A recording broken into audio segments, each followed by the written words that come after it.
Alright, we're getting something else right here. A little better sound. I just dug that little piece of silver, or whatever it is, right behind me. I'm getting something right in here. Could be iron.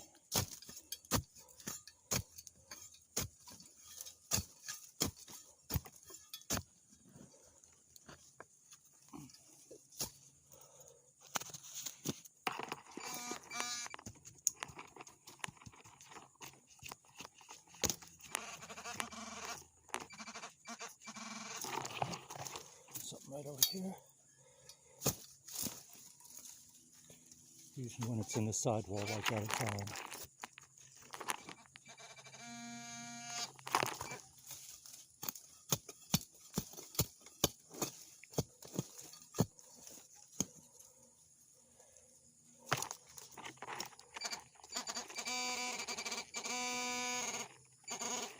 Yep, that's right. Big iron nail. Big square nail. Alright, not what we're looking for. Keep moving.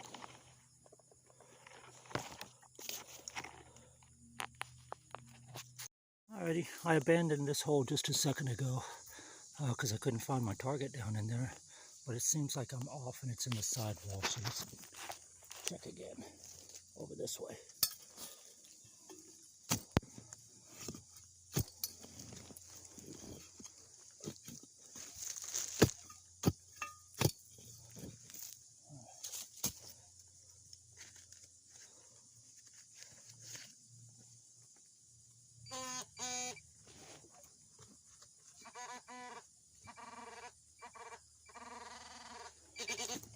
That's where it is, over that way.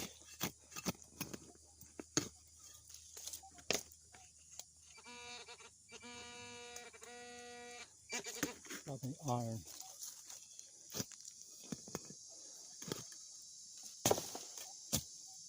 Usually if it's in the sidewall like that, it's iron. Not always though. Oh, yep, I just lost it. Big iron nail. Yeah, there it is. Big iron nail. Something. Big iron something. Not what we're after. Alrighty, moving on. This legend loves iron. Don't let anybody fool you. The legend loves iron. But it is a nice machine and I like it. I'm enjoying using it. But I've worked with the iron filter up and down and all around, and the stability. And out here in these Colonial sites, you still dig up a hell of a lot of iron. So, as you see. So, don't let anybody fool you. The legend loves iron. Alright? But it is a great machine. Alright, we're going to keep digging with it. Moving on. Alrighty, we're back. We didn't live dig this one because I knew it was iron. But I was hearing a high chirp too, so we dug it up and it's just a big iron buckle. So, like I said, this legend loves iron. I'm using the 1.09 on the legend, and I've adjusted the iron filter up and down. I've adjusted the stability up and down, and I'm still getting a lot of iron, but we'll keep digging. Alright, moving on. Alrighty, we're back. I've been digging up a whole bunch of little teeny tiny buckshot, little lead buck, and a bunch of iron. So we're getting a little pretty nice signal right here. So we'll go ahead and see what it is.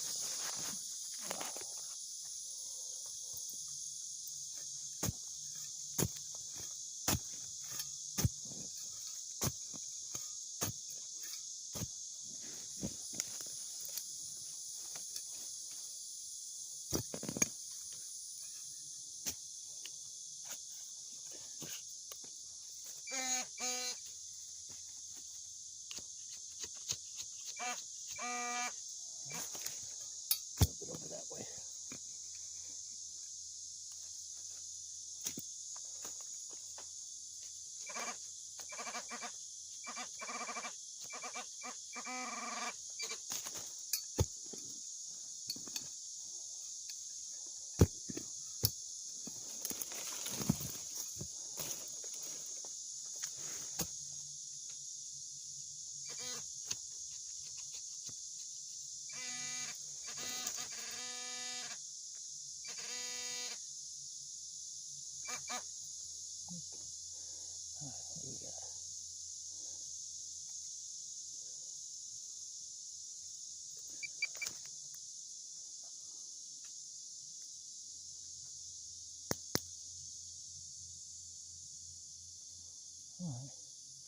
It's a rolled up piece of lead. Just a rolled up piece of lead. They used to roll the lead like that to hold the flint whenever they were putting it in their striker for the muskets.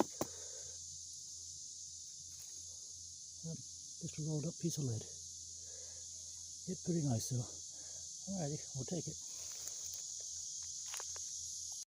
Alright, got something hitting pretty solid 28, 29 right here, which is the same signal I got on that Costco the other day. So let's check it out.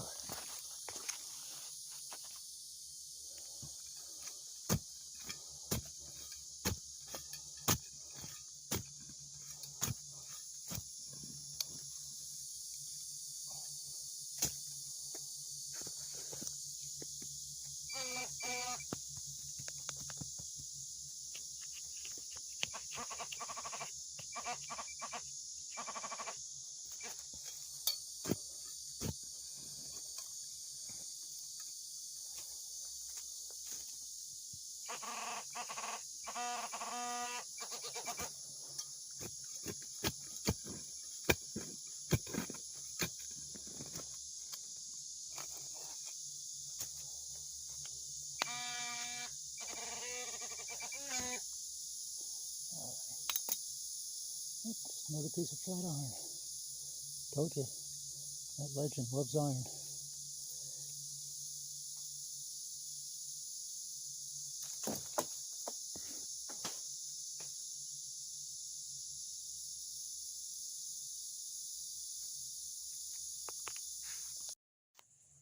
Alright, we're back. We didn't get this one on video because I kind of wandered a little bit. I was just hitting a bunch of iron. Got a little tiny signal here, and it's just a little tiny 4-hole button. Let's see if I can get that little 4-hole, little teeny tiny 4-hole. Probably one of the smallest 4-hole buttons I've found. Well, little tiny one. Hey, we'll keep searching this area. Might be something else. Alright, moving on. Alright, we're back. We'll do a little roundup. I really didn't find much today, but I went out to the same spot I found that early 1600s Costco the other day, the horse jingle, and sort of danced around that big oak tree a little bit more, see what I could find. I ended up pulling up a large iron buckle. For some reason, that legend, just no matter how I play with it, kind of loves the iron. Especially these big flat pieces of iron.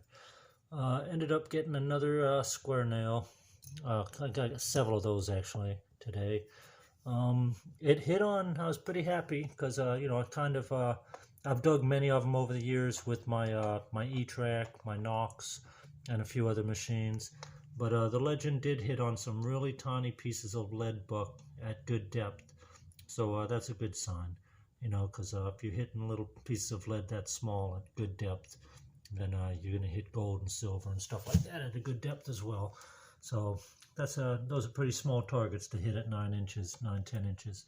So that was a good sign anyway. Not sure what that is. That looks like a little piece of lead. Another little, just odd piece of lead there. Some small pieces of lead. I got a bunch of tiny pieces of lead out of the ground today. I got this one little flake of silver. I'm not even sure what it is. Let's see if I can get it focused in there. But it is silver. I don't think, it could be a piece of a clipped coin, but I don't think it is because it's so thin. But it is a little piece of silver. So we got that out the ground, whatever that is. Another piece of flat lead right there. This piece of lead right here, they roll over the lead like this. They'd flatten out a musket ball, roll it over. They would put a piece of flint inside there, and that would actually hold the flint for the striker on the muskets. So that's a flattened piece of lead that would have at one time had a piece of flint in there, and would have been used on the musket. And then found a very old 1600s, because everything I'm digging up is in a 1600s period, pretty much. Old 1600s black glass bottom. It's just the bottom to the bottle, but as you see, it's a monster thick black glass. probably amber. I'm not sure what color that is. You'd have to see it under strong light. But I make jewelry out of the old 1600s black glass. I'll show you a few pieces. Oops, got my finger in there. I'll show you a few pieces of that whenever I do the video wrap up or produce the video. And I guess the best find, which isn't much, like I said, I didn't dig up too much today, was the one little tiny 4-hole button. And again, everything I was digging up in that area is going to be somewhere around the 1600s, up to probably the 1700s. All right. So that's it for the day. Not too much, but I had fun out there. It was hotter than hell. It was in the mid 90s out there in that Florida heat, so the humidity was pretty deadly, and so were the bugs. Anyway, glad to be home. Talk to you later. Bye.